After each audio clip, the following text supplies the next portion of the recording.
proceso. Ese es el gran problema. Y acá hay dos cosas que tenemos que verificar. Los aspectos estéticos y los aspectos conductuales. Entonces comenzamos con lo que es el cerrado de la energía, terminada de manera bien claro.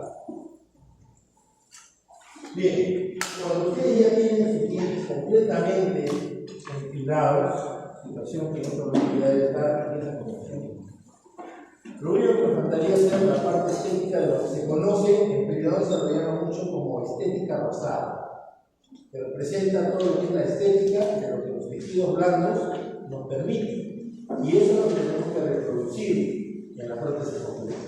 Mientras más nos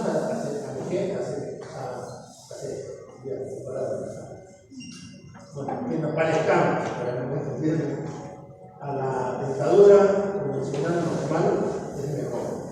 Tanto así que en este momento hay empresas que se dedican específicamente a hacer solamente tintes con la finalidad de poder realizar adaptaciones acorde con las condiciones del paciente.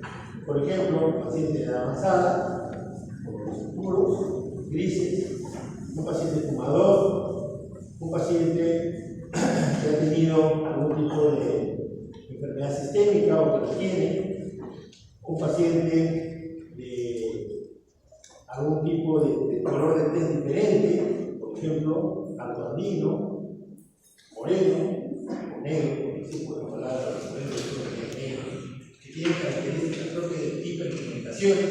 Todas esas cosas intervienen dentro de esta especie. Y eso es lo que es la individualización que hacemos nosotros con la prótesis. Pero partimos de pautas generales.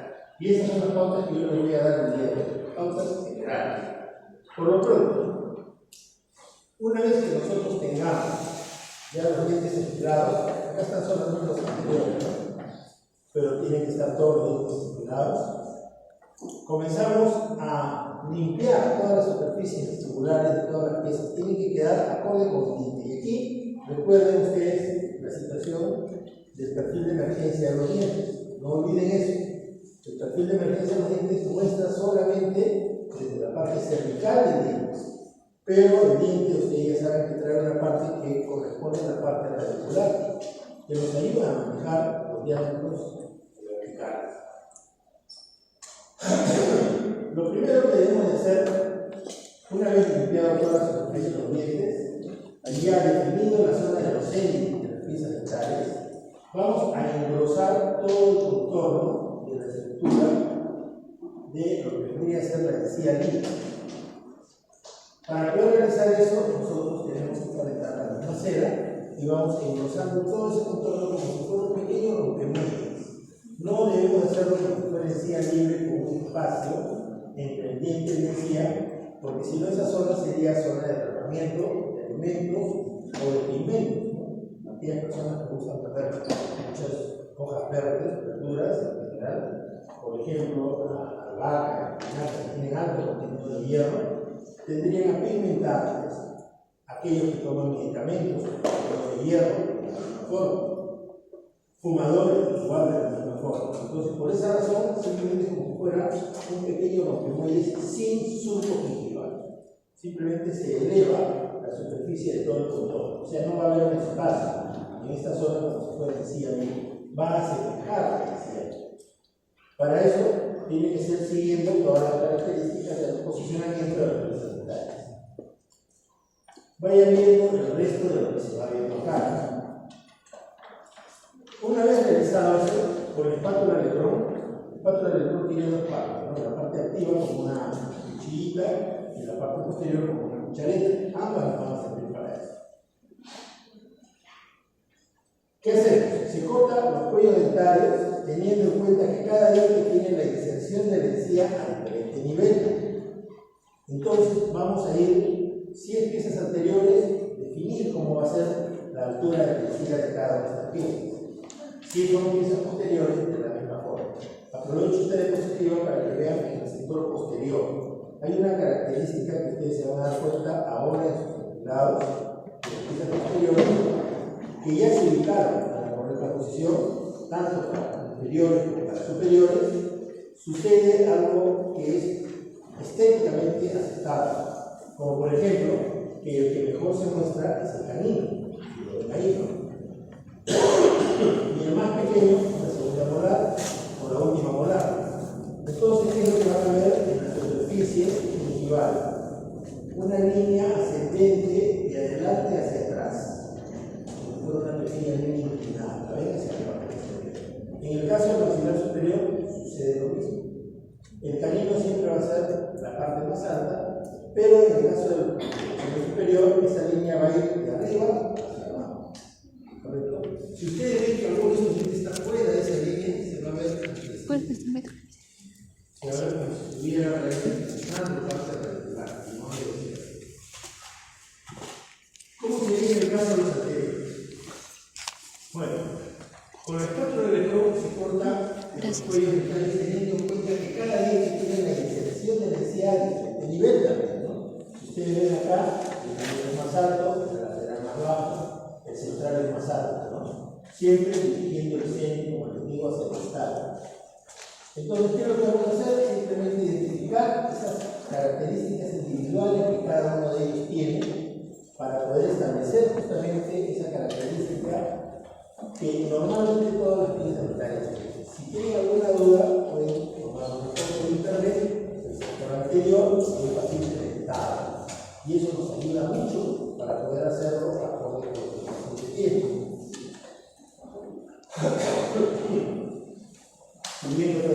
Una cosa muy importante, vean acá la relevancia que tiene la posición del canino que tanto estamos insistiendo. El canino tiene la mitad del diente para el sector anterior y eso es lo que se ve ahí, ¿no? Y la mitad del diente para el sector posterior. Estéticamente se vería prácticamente casi solo la mitad anterior del diente del canino, ¿no? Otra característica que tiene el sector anterior los caninos centrales, si se dan cuenta que está prácticamente a la misma altura. Su línea gingival casi es en línea recta, más no así como el lateral, está más metido hacia la parte posterior. Entonces, si yo trazo una línea, esta línea va a ser para ambos al mismo nivel, tanto para un lado como para el otro. Y vean el lateral cómo se ve como si fuera más pequeño. Recuerden que el lateral está separado 1 milímetro del plano cruzado. Y a la vez en la parte cervical está como si fuera más pequeño comparativamente con los demás dientes. Por ende, aquí nosotros podemos jugar con la cera y si no nos salió al mismo nivel, podemos aumentarlo un poco de cera. Si vemos que aumentando un poco de cera se ve muy vestibularizado, por ende el lateral ha sido mal colocado. Tiene que introducirse un poquito más hacia la parte interior y de esa forma cubrir la parte cervical.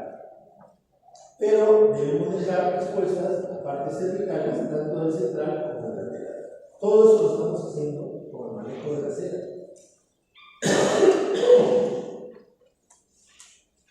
Luego, ¿qué hacemos? Con el extremo en forma de cucharete que tiene la espátula número 7, la espátula número 7 es la que tiene forma de uso muy parecido a los talladores. Bueno, yo ustedes utilizan los talladores de amalgama, ¿no? Los talladores de amalgama, de todas maneras, en los cerrados todavía alguna vez se utilizan. Tenemos dos talladores, ¿no? El tallador de Hollenbach y el tallador de Frank. El tallador de Hollenbach tiene forma de uso, el tallador de Frank tiene forma de rombo. Bueno, el tallador de Hollenbach es una forma de uso y esa es la forma que tiene la espátula de cera número 7 en un extremo, como si fuera una flamita. ¿Correcto? Y en la parte posterior, al igual que el electrón, tiene una cuchareta mayor, o sea, un poco más grande. Con esos dos elementos nosotros lo que vamos a hacer es crear en las zonas interproximales a nivel radicular, en lo que vendría a ser la encía adherida, vamos a crear unos surcos que en el sector anterior van a ser casi paralelos y conforme se va instabilizando hacia el canino se van a ir inclinando. Si no podemos lograr ese surco es porque nos falta cera. Tenemos que aumentar la cera. ¿A qué parte le agregaríamos la cera? Al sector donde correspondería a la raíz de encía adherida. Ahí le aumentamos. Y lo vamos modelando con esta cuchareta el surco y la superficie de prominencia, teóricamente, que hace la cera en ese sector. Entonces, estas eminencias radiculares celulares son las separaciones reales que anatómicamente nos muestran la encía de herida como si fuera un ondeado, Antes de pasar al paladar, quiero regresar un ratito a esta imagen, que es justamente esta zona, que todavía no se ha preparado, pero se le ha hecho ya el cutillado. El cutillado que ustedes ven es un cutillado típico de cáscara de naranja. Ese es típico de encía de herida, como se ve en el estómago, Entonces, ¿qué cosa es lo que realmente nosotros queremos hacer con esto? Tenemos que representar ese cutillado. Y ese cutillado lo podemos hacer con puntos, con un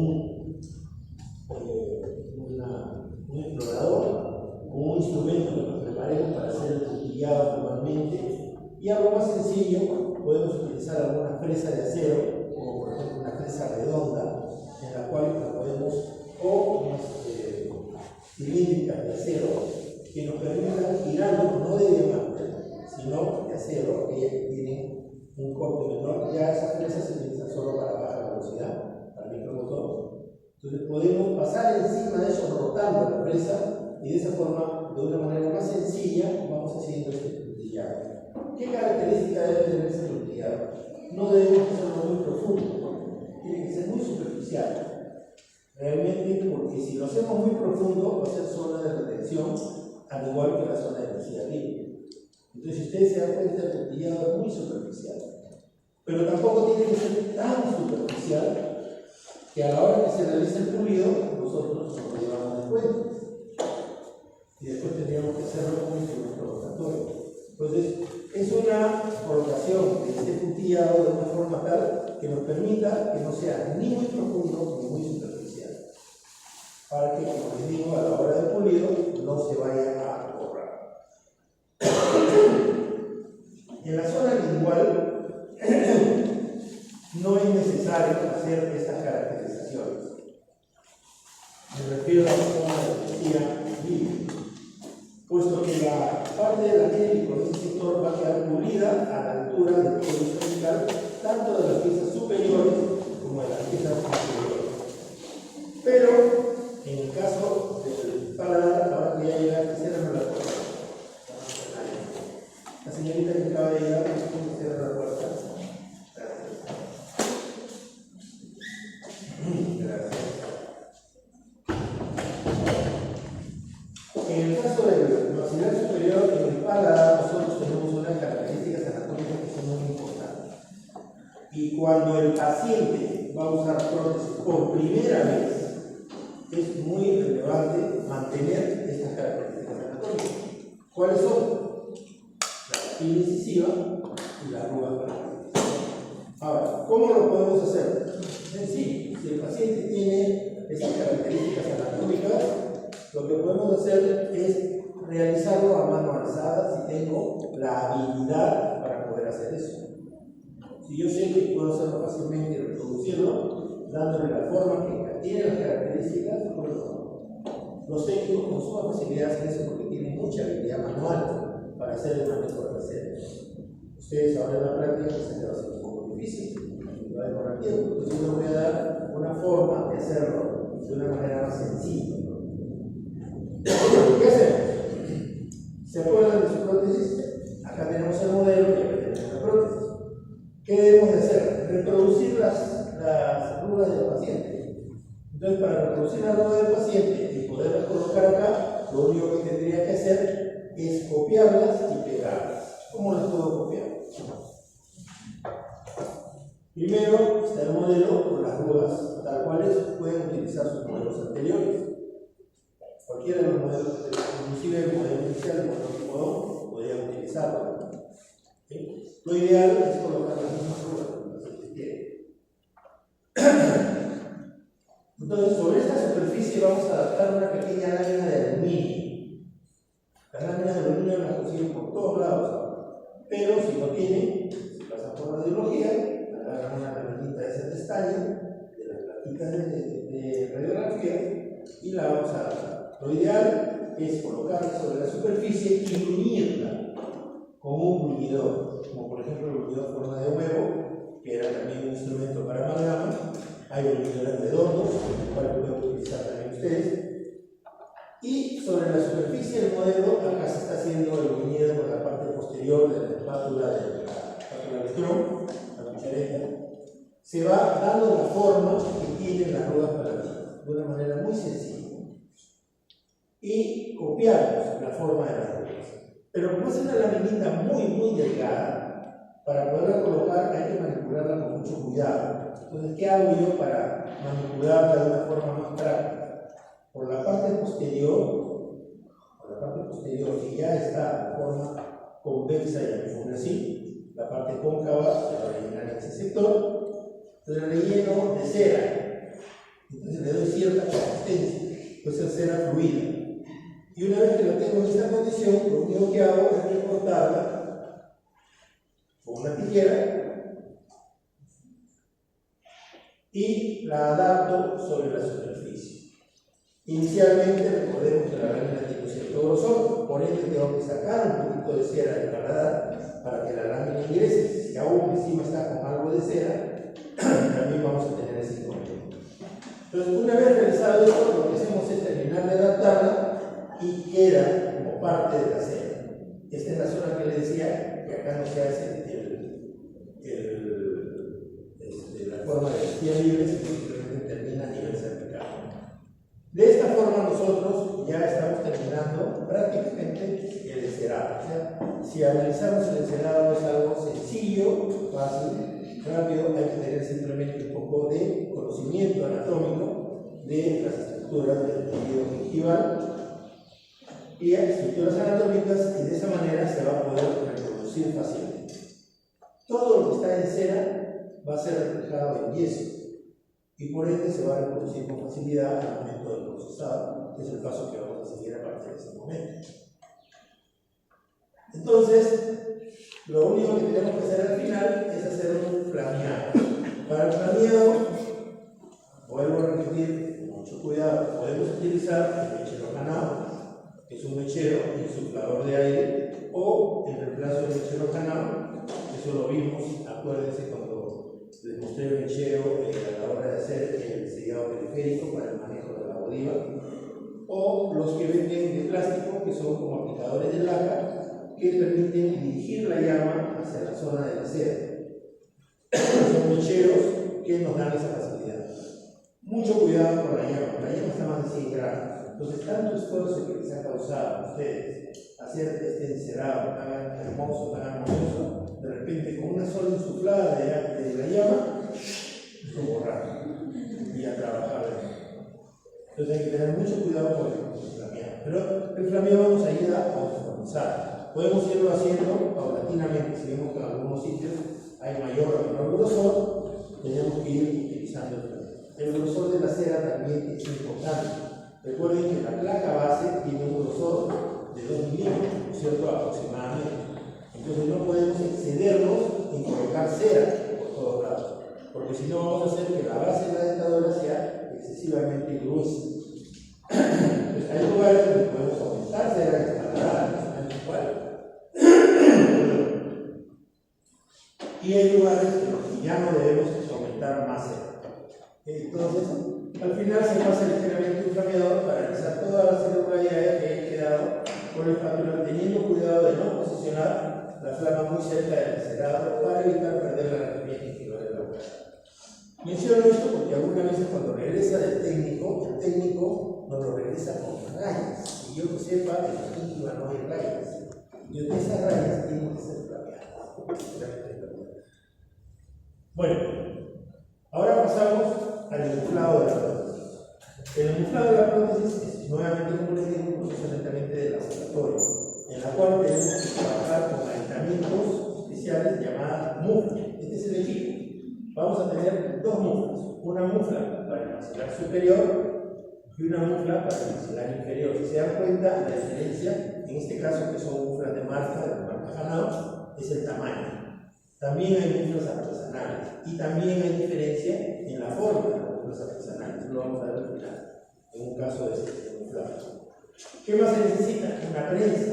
Esta prensa es una prensa que evita colocarle tornillos a esta mufla, porque estas muflas trabajan con un sistema de pines. Pero las muflas artesanales no tienen estos pines y trabajan con tornillos. Utilizar vaselina, material aislante, las espátulas, por supuesto todo el material de yeso que vamos a trabajar, se trabaja con yeso 2 y yeso tipo 3, y por supuesto nuestro trabajo listo y terminado. Entonces, aquí comenzamos con el muflado. ¿Qué es lo que tenemos que hacer? Primero, conocer nuestra mufla. Tenemos tres partes en la mufla: la base, la contramufla y la tapa. Todos ellos tienen, de una u otra forma, tienen estos elementos. En la base, algunas de ellas, no sé si se aprecia acá, traen un tapón, que es para ayudar a eliminar el yeso de la base o mufla, ¿no? En pocas palabras, el nombre lo da la base. Es mufla, contramufla y tapa. Lo primero que se tiene que hacer es, una vez que ya está completamente encerado, en nuestro caso, sellarlo. Para eso tenemos que retirar el modelo del montaje. Recuerden que el modelo tiene unas guías que ustedes le han hecho para el montaje. Entonces lo que se hace es retirarlo y se sella completamente. Se sella por todos lados. Si no hacemos ese sellado, el yeso que vamos a utilizar se puede meter entre la placa base y el modelo. Y nos malograría el caso. Esto es un sellado importantísimo al momento del muflado. Cuando ya se ha sellado completamente los dos modelos, vamos a envaselinar uno de los zócalos de los modelos. Se mezcla el yeso París de consistencia cremosa y lo llevamos a la base de la mufla. Cantidad suficiente para el tamaño de la mufla. Todas las muflas no son del mismo tamaño, son pequeñas, medianas y muy grandes. Vibrarlo y asentarlo, en el caso de cerrado, de tal forma que el plano cruzado quede paralelo a la mesa de trabajo. Para eso tenemos que probar previamente el tamaño de nuestro caso con respecto a la mufla. Vemos aquí la mufla envaselinada con ambos casos. Este es el caso superior. Vean la diferencia de tamaño en el sector posterior que tiene la mufla para la inclinación que da el plano cruzado. Aquí simplemente se está probando el tamaño. El modelo no ha sido colocado todavía. Ahí están los cuatro elementos que mencionaba. Este es el tapón que hacía mención, es para el modelo. Y ya se coloca el modelo encerado y sellado. Aquí se está probando la mufla superior e inferior. Y luego colocamos yeso tipo 2, yeso París. Ya el modelo está definitivamente, ligeramente vaselinado, ligeramente nada más.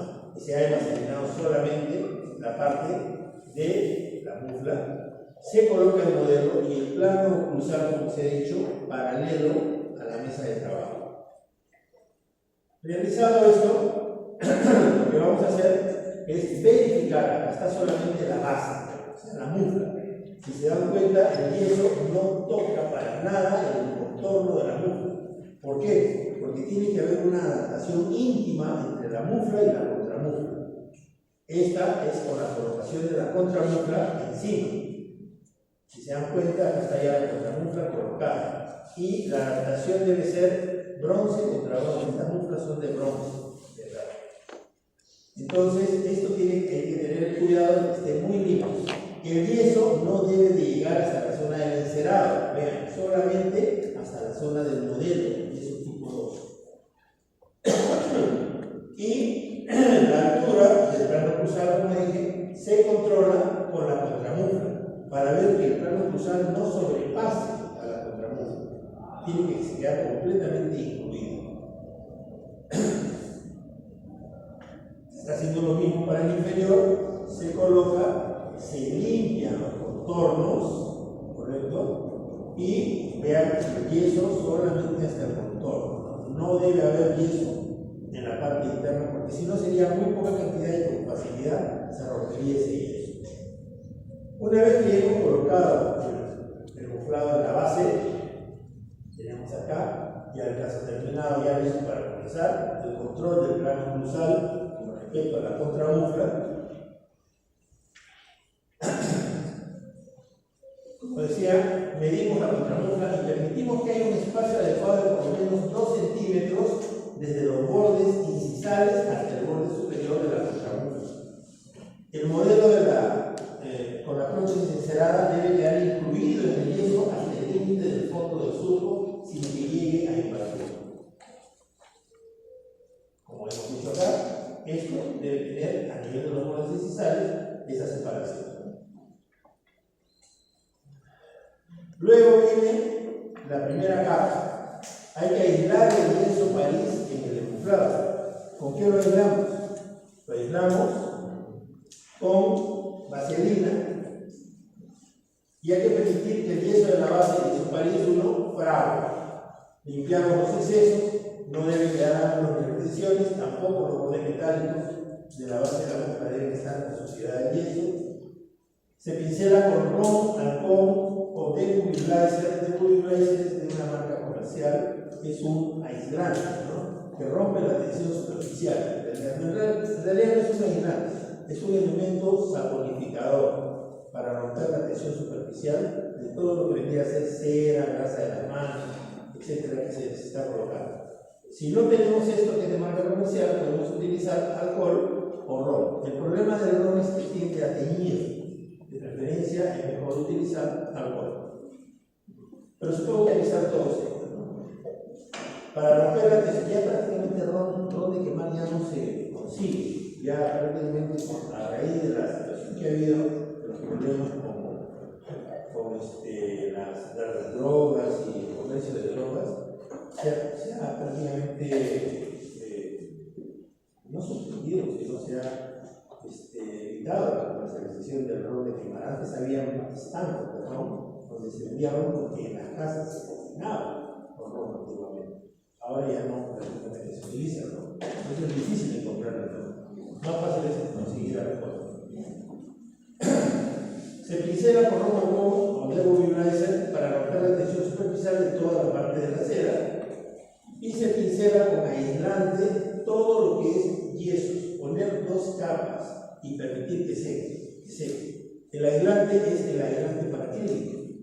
Vamos a pincelar después de haber roto la tensión superficial con un pincel, una pequeña brochita, toda la superficie, una primera capa, esperamos que seque. Al inicio está brillosa, luego se vuelve opaca. Hacemos una segunda capa y estamos listos para hacer la contramuestra. Dejamos que seque. Una vez que la última capa de aislante ha perdido su brillo, se coloca la contramuestra, se verifica que asiente completamente todo el contorno.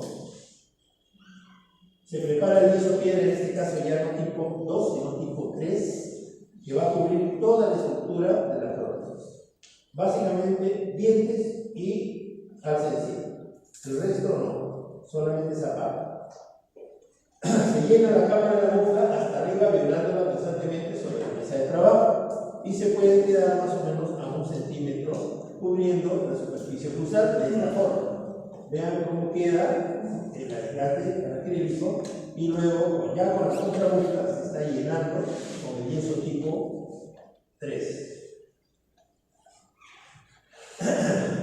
Las superficies cruzales, es importante tomarlas en cuenta, deben estar cubiertas por el yeso tipo 3 y al final se coloca el yeso tipo 2 cubriendo el resto. Por supuesto que el yeso tipo 2 va a sobrar. Pues para eso viene acá tenemos el caso del inferior, la misma situación, se cubre con yeso toda la superficie, luego se coloca el yeso tipo 2 y luego se coloca la tapa y se lleva a la prensa. Se prensa con presión moderada, se limpia bien el yeso de las correderas y con la muestra mantenida de la prensa se ponen los ajustadores. Ajustadores son los tornillos. En el caso de estas muestras, necesita una prensa adicional para eso. Lo vamos a ver.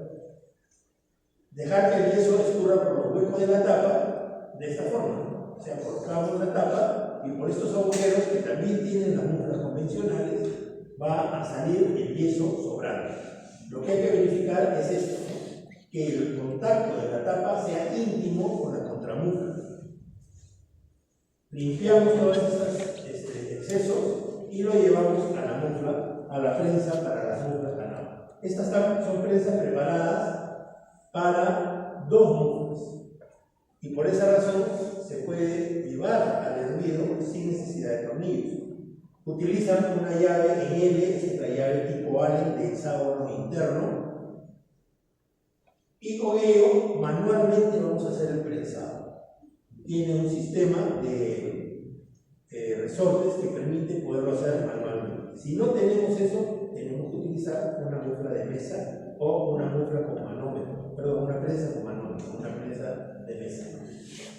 Se deja prensar la mufla hasta que termine el trabajado del yeso, como ya sabemos, aproximadamente durante 30 minutos, que es el tiempo tipo 3.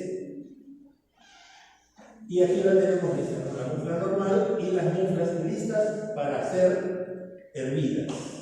¿Hervidas por qué? Porque tenemos que eliminar la cera. ¿Se dan cuenta? Entonces ahí viene la situación. Esta es la llave tipo Allen en forma de L que les decía, de hexágono interno, que nos permite ajustar, y los resortes se encuentran en esta parte. Una mufla sin usar, una mufla que ya está cargada. Luego las muflas, con la prensa inclusive, se someten en una olla con agua hirviendo, en este caso completamente cubierta por el agua, y contar unos 15 minutos a fuego alto para permitir que la cera se derrita. En este momento nosotros no nos interesa que esté hirviendo el agua. Lo que interesa es que rápidamente se caliente las muflas. ¿Para qué? Para que caliente la cera interna y la cera interna podrá salir. Y va a salir exactamente entre las dos muflas. Los dientes no van a salir, va a salir solamente la cera. La placa base tampoco va a salir, vamos a tener que retirarla. Después de los 15 minutos se retiran las muflas de la olla con mucho cuidado para no quemarse, tal vez utilizamos guantes.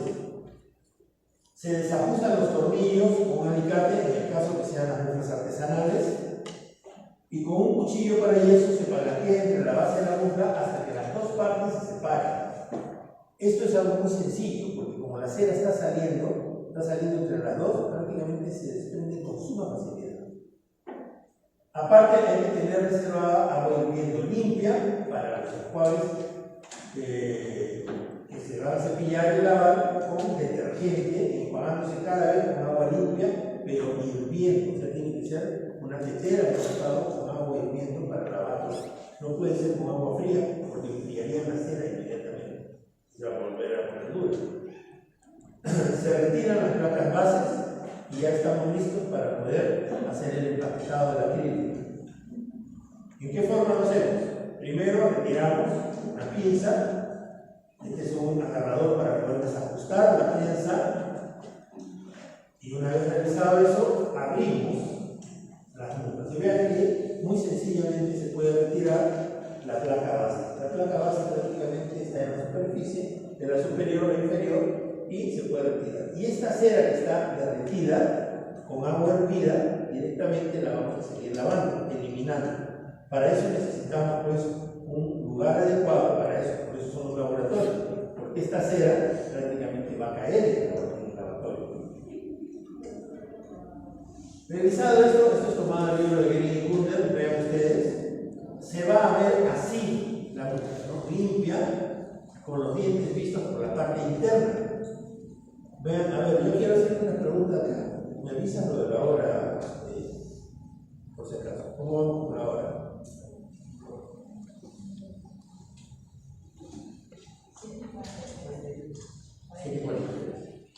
Vamos a acelerar.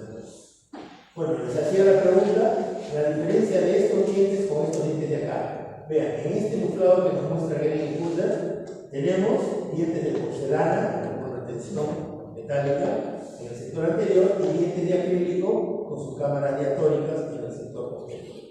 Este es el último momento en el cual podemos corregir nuestras cámaras diatóricas, porque las vamos a volver a ver. Si están muy pequeñas, no serán nada, ¿no? O sea, todos los dientes que se pueden utilizar, se pueden retirar los dientes, no es recomendable retirarlos. Ahí se está haciendo el lavado con la tetera, cubriéndose bien, y luego se está limpiando con detergente. El detergente va a saponificar las grasas también y va a eliminar la cera de la superficie. Esto sí, con mucho cuidado para que los dientes no se salgan. ¿Esta cuál sería? ¿La tapa, perdón, la mufla o la contramufla?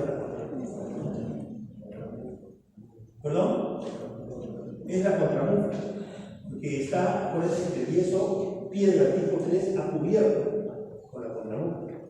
La mufla es la que tiene el yeso París. ¿Se dan cuenta? ¿Y por qué es eso? Porque el yeso tipo 3 prende a los dientes de una mejor forma que el yeso tipo 2. Es mucho más seguro. Se lava con detergente y luego se aísla con mucho cuidado toda la superficie del yeso, sin excepción, tanto superior como inferior. El yeso París, el modelo y el yeso piedra tipo 3. Hay algunos lugares en las zonas interproximales de los dientes que se pueden utilizar pinceles para ayudarse con el aislado. Si no hacemos eso, lo que va a suceder es que el acrílico se va a pegar con el yeso y es muy difícil pulirlo en esta zona. Por esa razón es recomendable meter el aislante en todas las superficies internas. Realizado esto, ya prácticamente esperamos que se seque el aislante para acrílico. Acá está terminando, veamos, este es el caso de los dientes que se habían sacado, lo volvemos a colocar y comenzamos con el empaquetado del acrílico. Se necesitan 30 gramos de polvo para cada mufla aproximadamente. Se vierte el polímero dentro del recipiente del Pyrex y se va agregando el monómero hasta que todos los polvos aparezcan brillantes. Se espatula para que todo el polvo se mezcle y tome la condición arenosa. Una vez espatulado, se tapa con una loseta. Esta parte es importante, nunca la hacemos, para evitar la evaporación del monómero líquido, que lo que sucede es que si no hacemos esto, no va a haber una completa saturación, y es importante la saturación. Destapamos y verificamos que esté en la etapa filamentosa, se vuelve a tapar hasta permitir que entre a la etapa plástica. Esto es cuando se desprende la masa fácilmente de las paredes del Pyrex. No hay fase elástica, el acrílico no es elástico, no es que va y regresa. No tiene resiliente. ¿Correcto? Las fases son estas: arenosa, filamentosa y plástica. Realizado esto, lo llevamos a una prensa con manómetro de preferencia. Los técnicos muchas veces no tienen este material y es importante indicarlo. Nosotros sí tenemos acá en la facultad, en el nuevo laboratorio hay prensa con manómetro, para que la presión sea controlada. Vamos a pasar un poco rápido esto. Ahí tenemos el material ya preparado, la fase arenosa, la fase filamentosa. ¿Cómo sé que la fase filamentosa? Porque se hace como, a la hora que lo estiro, se hace como hilos. Cuando ya no se hace como hilos, se rompe, estoy en la fase plástica. Usando guantes de preferencia, se coloca dentro de la parte donde no están los dientes, distribuyendo el acrílico por todo el espacio. Colocamos una hoja de celofán mojado, celofán transparente, no de color, porque si no puede tomar el acrílico el color del celofán. Y se tapa llevando la prensa con el celofán puesto. Esto lo vamos a hacer en 3 oportunidades. Con una presión primero, luego con una segunda presión y al final, con la presión final, pero ya sin celofán. Son 3 presiones que vamos a hacer. Entonces se coloca sobre la superficie, se coloca el celofán. Vean, este sector es donde están los dientes, el celofán va encima. Si yo lo colocara a la altura de los dientes, el acrílico no entraría donde están los dientes. Y se hace el prensado. Debe ser muy ligera la presión y prolongada, o sea, vamos haciendo una presión y vamos viendo que el acrílico vaya saliendo entre la mufla y la contramufla, suavemente, una presión controlada para evitar estrés sobre el material y no se creen distorsiones y tensiones en el acrílico. Luego se abre, se retira el celofán, se puede poner un poquito más de material y se recorta todo el material excedente. Se vuelve a colocar otra capa de celofán húmeda, mojada, y se vuelve a cerrar y se vuelve a llevar a la prensa. En esta condición hacemos mayor presión y menos duración, o sea, lo hacemos más con mayor energía, porque lo que estamos haciendo es completando toda la parte interna de la prótesis para que esté en buena condición. conexión. Luego se vuelve a abrir, se vuelve a hacer la misma operación, se recortan los excesos, se elimina y se cierra, pero ya sin celofán. Y se lleva nuevamente a la mufla y se vuelve a apretar, ya colocándole los ajustadores. Ya, esto de los ajustadores es importante porque esta presión se tiene que hacer ya con los tornillos puestos, porque una vez que se realiza la última presión, hay que ajustar los tornillos o hay que ajustar la prensa de ajuste. Lo vamos a ver aquí. Esta es la prensa de ajuste de estas muflas. Cuando se hace la última presión, se coloca, vean, en la prensa con manómetro, aquí está en 0, y se hace la presión. El tornillo está suelto. Mientras estamos haciendo esto, podemos medir la cantidad de bares de presión que se puede aplicar. Ahí está en 0. Pensando en la primera y segunda, se utilizan 100 bares. Ahí está en 100 bares. Y ya pensando en la última, se utilizan 200 bares. Esta es la última presión. Se han utilizado 200 bares.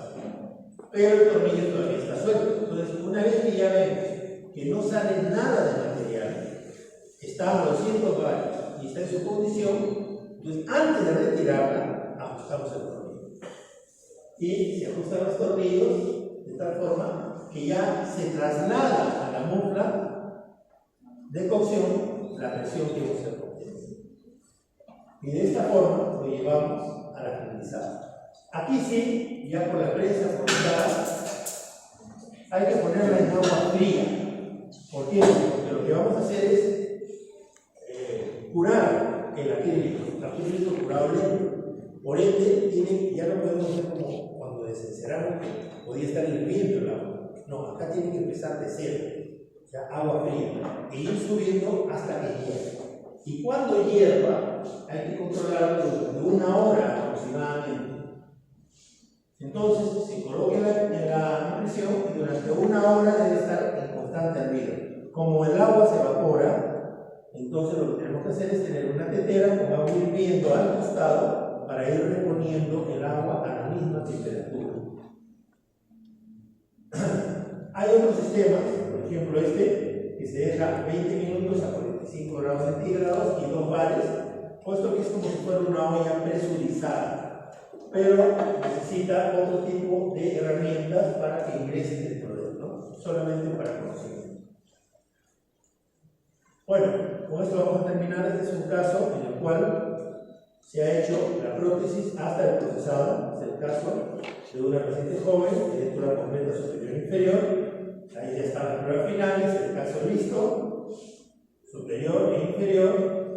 Se retira y quedan las huellas en el acumulador. Se moja el modelo. Estas son las prensas artesanales. Se darán cuenta que hay mucha diferencia con las prensas de marca, ¿no?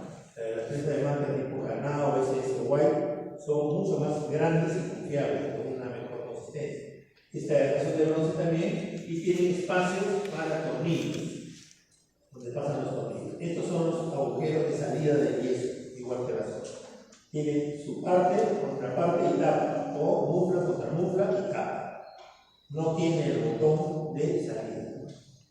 El material necesario se aísla, como hemos dicho, o se vaselina en la mufla, se coloca el yeso, se mide la altura, se prepara el yeso, se coloca en la mufla, se coloca el modelo y hacemos el mismo procedimiento que hemos hecho con la anterior. Medimos la altura con la contramufla, los dientes no deben de sobrepasar, hemos dicho que debe estar a 2 centímetros, más o menos en la parte alta, y de esa manera se limpia todo el contorno. Ahí se está midiendo. Se está haciendo lo mismo con la superior. Una vez ya limpiada y completamente trabado el yeso, se coloca el aislante. Luego viene el camuflado de la contramufla, colocando primero el yeso tipo 3. Luego se coloca la contramufla y se rellena con yeso tipo 2. Se colocan las tapas, ahí está, excede bastante, ¿no es cierto? Entonces, eso que excede va a salir por estos agujeritos.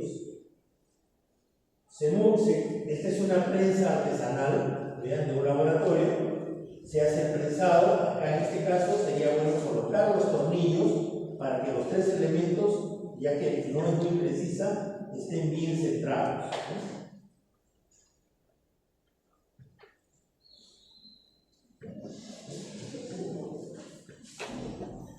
Y queda de esta forma. Ahora, hay muflas de aluminio. Las muflas de aluminio no son las más adecuadas, las de bronce son las más adecuadas. Estas son muflas de aluminio artesanales. Bueno, aquí tenemos el caso, una vez que se ha abierto, se ha lavado, se elimina la placa base, se lava toda la superficie. Vean, en este caso está muy dura la cera, hay que echarle bastante agua caliente. Se ha abierto muy temprano. Hay que abrirlo. ¿Cuál es el momento ideal para abrir la mufla antes de lavarla? Cuando vemos que en la superficie hay como una nata de cera. Se ve como en la superficie del agua, se ve como una nata de cera. En ese momento recién retiramos y es fácil abrirlo y ya la cantidad de cera es mínima. Se retira la placa base y la cera, se hace lo mismo, el lavado, ahí se está haciendo el lavado con agua hervida, se hace el uso del detergente para quitar la grasa, para quitar la grasa, se verifican todas las cámaras diatóricas. Tenemos ya todas las cámaras diatóricas verificadas. Se aísla, esta es la contramufla, acuérdense, la que tiene el yeso tipo 3 de la contramufla. Se aísla y se procede a hacer los tres empaquetados. Se prepara el material, la base plástica, y en la base plástica con el celofán húmedo se coloca y se hace el prensado. Una vez realizado el prensado, el papel celofán, ¿dónde está? No está en contacto con los dientes, sino con la base de la dentadura. Se hacen los tres prensados y por último se le colocan los tornillos en el último prensado para que ya no se mueva. En el otro, quien hacía esa labor era la prensa de ajuste.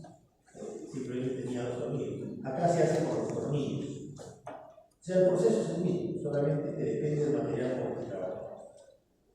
Es muy difícil conseguirlo. Nosotros en la facultad tenemos esas muflas, pero el laboratorio todavía no está en función, deberían utilizarlas. En los laboratorios privados generalmente utilizan estas muflas artesanales. Y en esa condición se lleva el hervido durante una hora. Sí, estamos en hora. Perfecto. Estamos terminando. Este es todo el proceso. ¿Tienen alguna pregunta?